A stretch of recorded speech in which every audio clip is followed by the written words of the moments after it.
YCP అడవి పందులు తిన్నంత తిని పంటలను తొక్కేసిపోతాయని 5 ఏళ్ల వైసీపీ పాలన ఇలాగే సాగిందని సీఎం చంద్రబాబు విమర్శించారు. మేనిఫెస్టోలో సూపర్ 6 హామీలు ఇచ్చామని 2014-19 కంటే ఎక్కువ చేస్తానని ప్రజలంతా అనుకుంటున్నారని అన్నారు. కానీ అధికారంలోకి వచ్చాక పరిస్థితి అర్థమైందని, ఆర్థికంగా లోతైన గోతులున్నాయని చెప్పారు. 4వసారి సీఎం అయిన తనకే ఏం చేయాలో దిక్కుతోచట్లేదని, కేంద్ర సహకారంతో రాష్ట్రాన్ని గాడిలో పెడుతున్నామని తెలిపారు.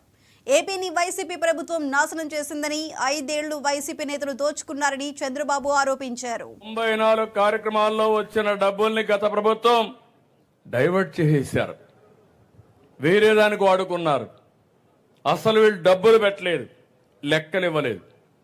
ఇవ్వకపోతే కేంద్రం నేను పోతే ఈ లెక్కలు లేకపోతే మేమేం చేయలేమంటే దగ్గర మీరు ఒకసారి చూస్తే 9,371 కోట్ల రూపాయలు ఖర్చు పెట్టి కేంద్రానికి మళ్ళా యూసీసీ ఇచ్చి మళ్ళా డబ్బులు రిలీజ్ చేయించే పరిస్థితికి వచ్చాను.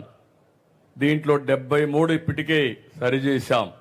నేను అడుగుతున్నా, 5 ఏళ్లలో మీ ఊర్లో సిమెంట్ రోడ్లు వేసారా అని మిమ్మల్ని అడుగుతున్నా. నేను ఆ రోజు వేసిన రోడ్లే కదా అని అడుగుతున్నా మిమ్మల్ని.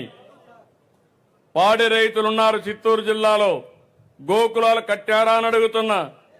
ఈరోజు కట్టామా లేదా అని మిమ్మల్ని అడుగుతున్నా. ఆ రోజు లేనిది ఇప్పుడు ఎట్టొచ్చింది?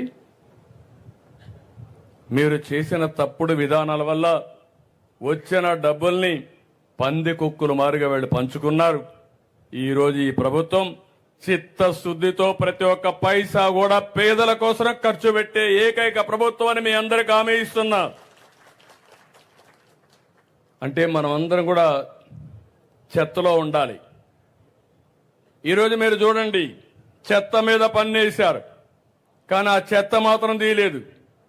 నేను ఆ రోజు మీ అందరికీ ఇంటింటి దగ్గర ట్రైసైకిల్ పెట్టి చెత్త కలెక్ట్ చేసి ఆ చెత్తను తీసుకుపోయి పొడి చెత్త, తేమ చెత్త, తడి చెత్త రెండుగా చేసి